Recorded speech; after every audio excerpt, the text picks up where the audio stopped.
Salt Lake City, I look a mess and I'm tired. I did not do my edges. I did not do my hair. I barely washed my face this morning. All I did was brush my teeth as soon as I got up. This ligament pain is no joking. For those of you who know what that means, I'm so sorry because some of these babies just move. This boy is giving me I don't know if this is a boy thing, but I feel like they don't understand that this is a human body that they're inhabiting because he's just moving around, causing me every which pain and has zero mercy for me. I'm happy he's coming. But damn. Anyway, thank you guys for the congratulations. I really appreciate it. Those of you who did congratulate me. And those of you who are congratulating me in spirit, thank you for that as well. Some days I'm tired, some days I'm not, some days I have a lot of energy, some days I don't. Yesterday doing the Potomac review, if you haven't seen it already, go watch it. I was not as enthusiastic while doing it because I was tired. Today I had a little bit more of an energy, so I'm doing it right now with Salt Lake City because somebody asked me if I was reviewing it. I said I would. We're doing season 2, episode 2. Icy apology. I'm not going to do episode 1. So we start off with Jen talking to what she called her second son, Dwayne, who apparently used to live in South Central or South Side. And apparently Dwayne had contacted her and, Dwayne looks at her, the second mom. And he said, Auntie, I need your help. I want to move me and my family out to South Central because it's just not something that I guess is safe.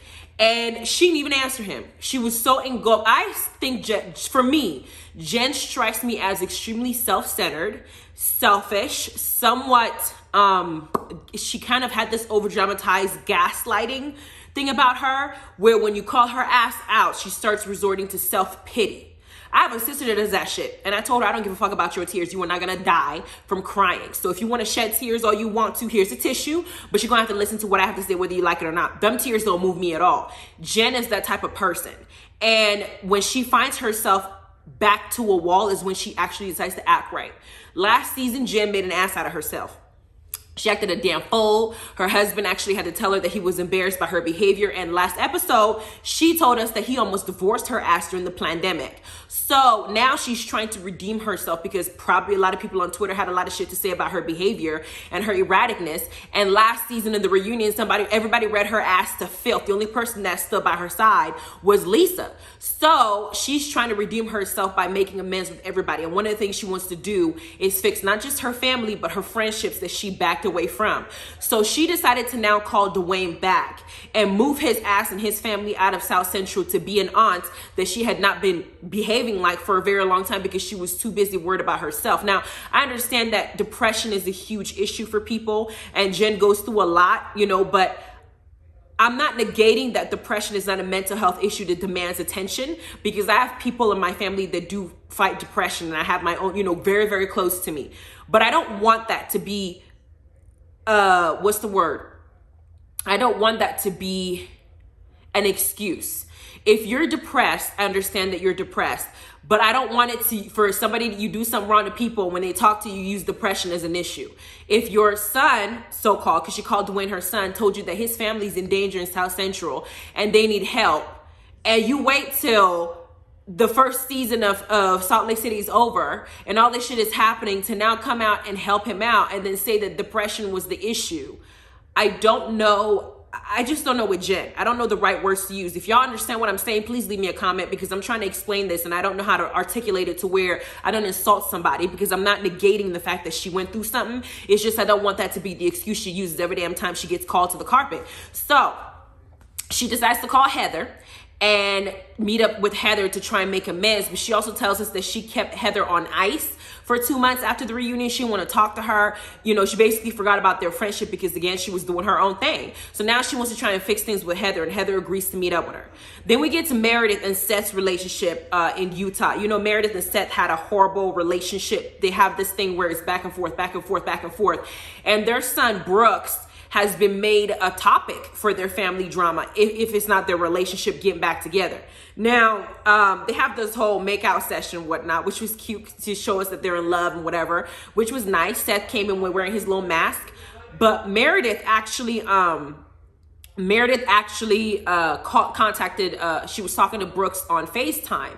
And she lets us know that Brooks is feeling some type of way because it seems like on Twitter, even if Jen Shah is not necessarily texting things or twittering things about him, that she's liking homophobic comments about him. And she says something like, Brooks hasn't come out to anyone. He hasn't let anybody know that whether he's gay or not. It's his business.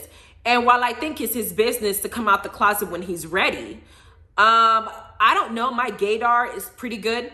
So I'm able to see when someone is, whether gay or straight or lesbian, whatever the case is pretty good. And I'm getting that vibe from Brooks. However, I'm not going to go and announce that shit on Twitter unless he actually says it himself to me personally. That's how I would do it. And I don't know if Brooks actually talked to Jen about it, because Brooks says something like Jen is talking to people on social media about things that I haven't even shared with other people. I just shared with her. So he must have trusted her enough to be honest with her, and she's letting people abuse that information, not even defending him. And I think that he feels hurt by that. On top of that, Jen, some of the comments I think she liked, one of them said something like, Brooks needs to be slapped in his sissy face or something like that. And I was like, this is very stereotypical, number one, because we know that way back when the LGBTQ community was really going through it in the 70s and they weren't really letting them be themselves. The word sissy was something that was used to describe a man that they don't feel is gay, and apparently gay makes them non-masculine. And that's very disrespectful. So for Jen to be liking and reposting that shit is very disrespectful. You're not necessarily attacking Brooks because he did something wrong to you. You're attacking his sexuality if that's what you're assuming. And for that, on top of that, Brooks is young enough to be Jen's son. So for her to be even doing that to some kid, because that's who he is, he's an adult, but to her, it would be a kid. That's just not right. And that comes off with almost like cyberbullying. Now, I know she's not the one typing. I know people on social media got their own opinion. I've had comments that are just rude and disrespectful. A lot of people text me on my or leave a comment on my page talking about shut the fuck up, and I just go block. I don't need to speak to you, but I'm grown. I'm not going to sit there and start liking and reposting something that somebody that's a child. It's just wrong, the whole situation. Now, Meredith loves Brooks. That's her baby. So, of course, if Jen is doing this, she's going to go ham. I mean, I would do the same thing. So she's talking to Seth about it. But Seth doesn't seem to be taken to what Meredith is saying. He's not really trying to buy it because he thinks there's something off. He doesn't think that Jen Shah is capable of actually doing this shit, which is baffling to believe that somebody would even do that in the first place. Somebody her age, who is supposed to be intelligent, who's supposed to be a businesswoman. This seems something that would be beneath her to even do to another human being. And that's the issue we're having. So I honestly don't even think Brooks should be on the show, period. I think that being on the show exposes him to social media attacks. And whether people like him or not, there are going to be some people who are, they're clout chasers and they're going to say some stupid ass shit. So I think that if it bothers him that much that she's liking some of the disrespectful, homophobic, comments, probably better for him to remove himself off the show. Now we got Mary's segment coming up. A lot of Mary's segment to me is boring as hell, but Mary is a character. They show her and she has a family member who she says is a bad contractor coming over to her house. And the entire time they show Mary, they never show her stepfather/husband. I don't understand. I know that during the reunion, she says something like they live apart or they sleep in different rooms and whatnot. I'm almost thinking that they're separated. They're not even married, but for the sake of the look on the church, it's hard for people in the church to follow individuals that are divorced. So what they're doing is just living, having a stale marriage. Not really. I don't know if they're fornicating with people and just, living their best life, but just want to put on the facade that they're still legally married. But when you can't even show your husband and he's off in a different room and we don't see him, and all you're doing in this big ass house is trying to change this old ass furniture, this ugly ass colors, this grandma looking things that you have there in your home that you say is your grandma's property, you could put that shit in storage. It's just like Mary's life seems boring to me. So she likes to throw things that are alarming. Like she's talking to her son, who she said is behaving like a teenager about females smelling like fish. And for her, she's like, if she smells like fish, run. I'm just like, well, what if he smells like ass? Is she supposed to stay there? You better flip the script because you don't know what your son smells like down there. But I'm just like, Mary is the whole mood. Anyway, we get to new girl Gianni and Lisa. Lisa is now going to introduce Gianni to Jen Shah because she feels like they're going to get along.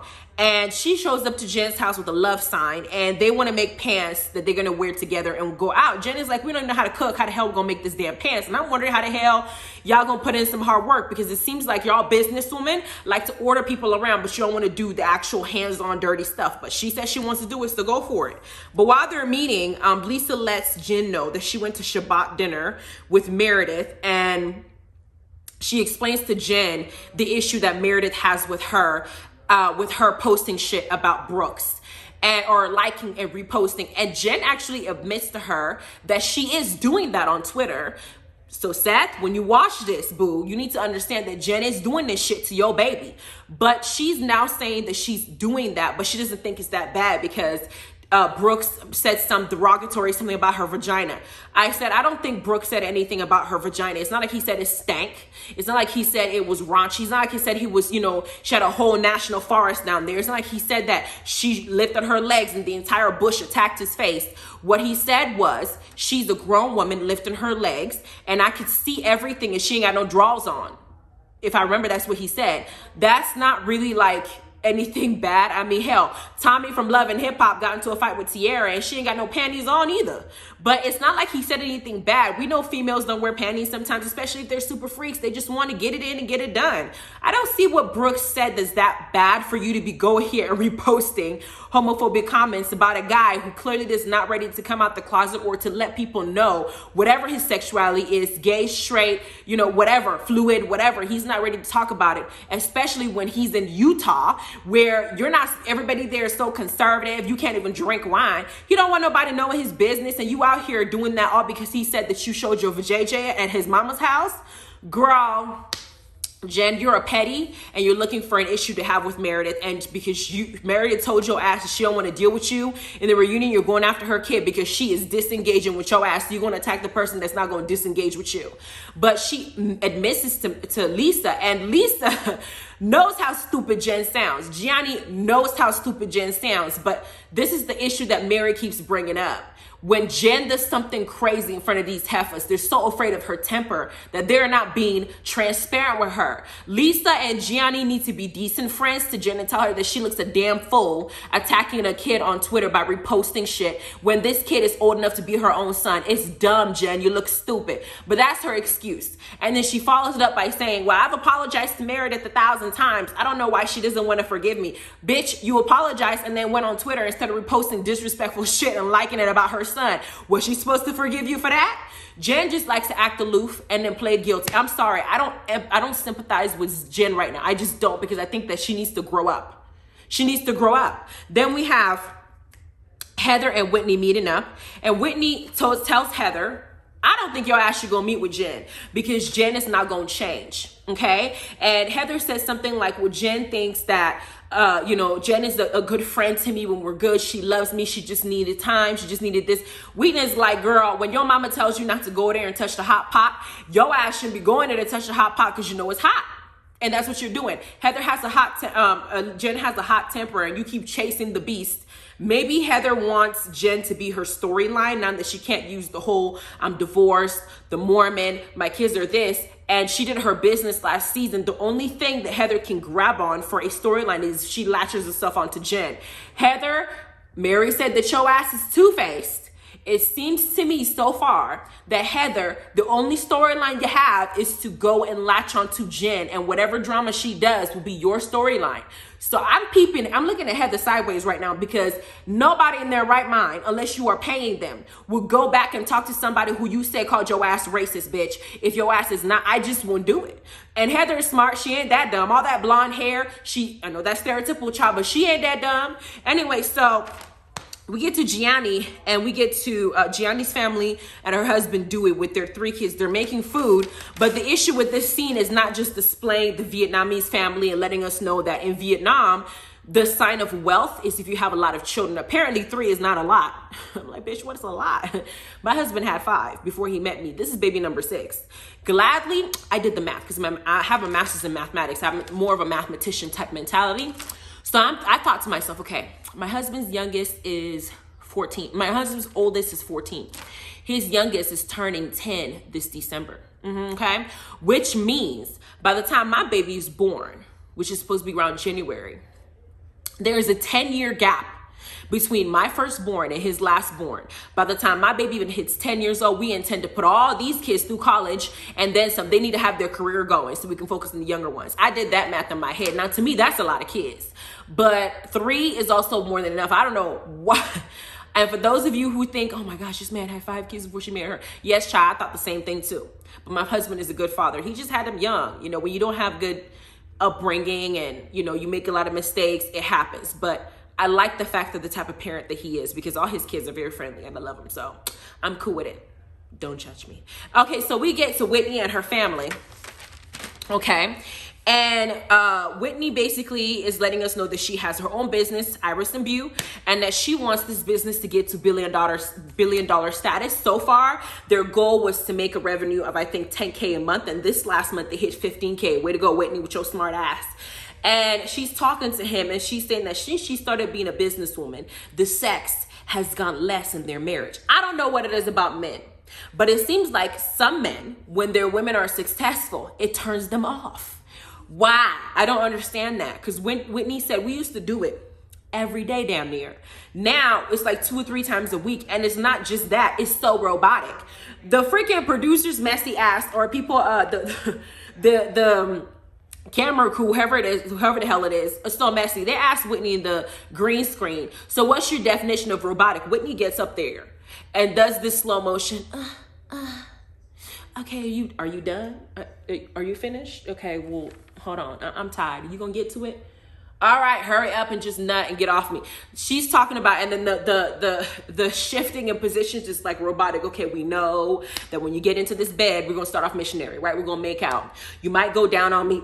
I might 69 with you, but then after that, all you're gonna do is flip me over. You're gonna doggy style me for a little bit. You might pull my hair, you know, but it's very simple. And then we finish off with you flipping me over and we just have my legs open and we just end like that. But it's routine. It happens like that all the time.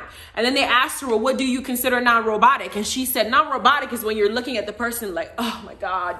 Oh, you want to turn around and ask them, are you finished? But he's doing it so well. You're like, oh, just don't stop.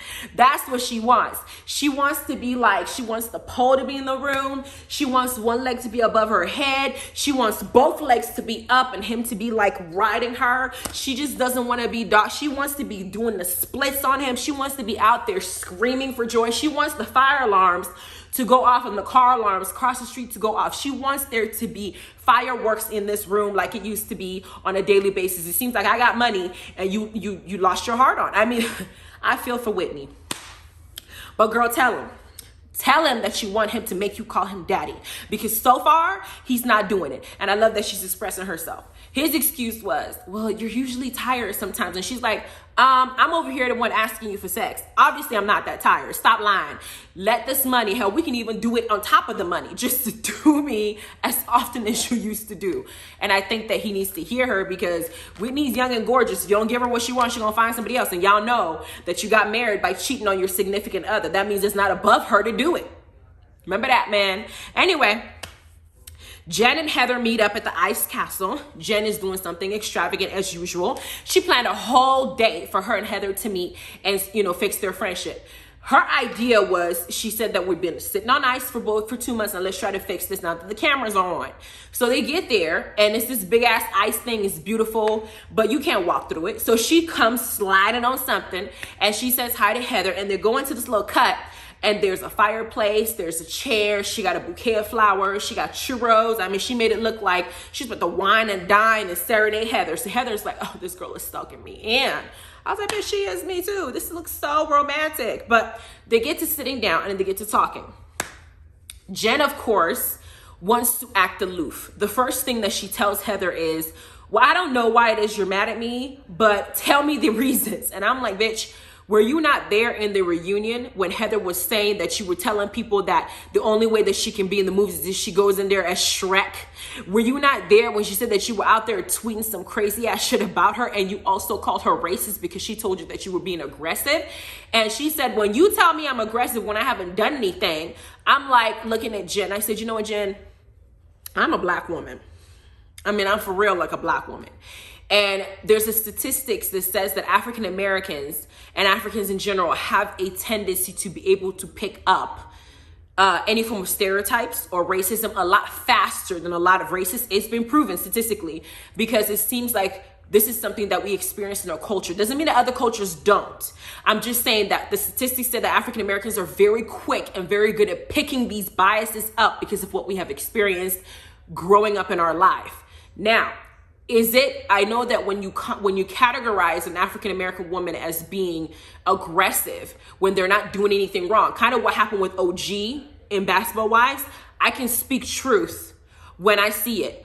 But with Jen Shah, bitch, you are aggressive. I'm sorry, girl, because the things that you be blowing up about, didn't nobody touch you, nobody do nothing to you. You're tossing bottles, you're throwing shoes, you're grabbing Heather's hair, you're trying to grab, girl, everybody is talking to you as soft-toned as possible. Ain't nobody cussing you out, ain't nobody calling you out your name. A lot of African Americans that I know that are branded as aggressive, they're getting cussed out on the other end. So they're like, bitch, and it's like louder and louder and louder. You have not experienced any of that, and you acting like a damn fool. So Heather calling you aggressive, girl, I'm seeing it too, you know? So, but she likes to, you know, Jen likes to deflect a lot and likes to talk about, well, in my childhood, I was feeling like I didn't belong here.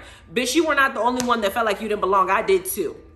But I'm still gonna call a spade a spade. The way that you behave is not normal. It's not right because you go off about things that don't need to be going off about. It makes it difficult to empathize with you or to believe you when you do go off, and it matters. It's like the kid that cried wolf. You cry wolf so many times, when you actually cry wolf and the wolf shows up, we're not gonna believe you because you've done it so many times. You're like, oh, here we go again.